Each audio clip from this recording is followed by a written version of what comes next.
Avec 3 vols directs hebdomadaires entre Abidjan et Doha, Qatar Airways connecte la Côte d'Ivoire au Moyen-Orient et plus largement à l'Asie. Un avion configuré 22 sièges classe affaires, 232 sièges classe économique et 15 tonnes de fret.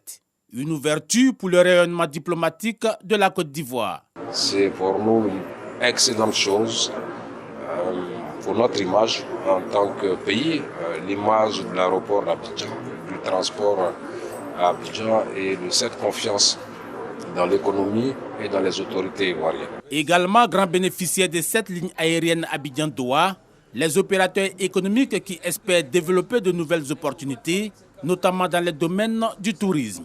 Le gouvernement s'engage à tout mettre en œuvre en vue de faire aboutir tous les projets visant à rendre la destination Côte d'Ivoire attrayante. Nous allons avoir axé nos efforts sur la démarche du tourisme d'affaires principalement et ensuite pour le tourisme de loisirs, étant entendu l'énorme potentiel. Mais sans oublier aussi les investissements dans le domaine du tourisme et donc c'est une grande opportunité à saisir.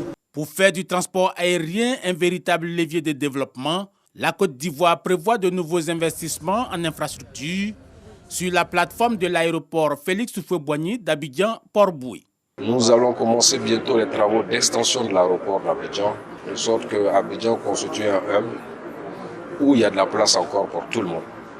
Et nous ferons les efforts pour accueillir le maximum de compagnies africaines pour que Abidjan soit une véritable plateforme de transport aérien. Depuis la certification obtenue en 2016, la capitale économique ivoirienne accueille en moyenne 2 millions de voyageurs par an.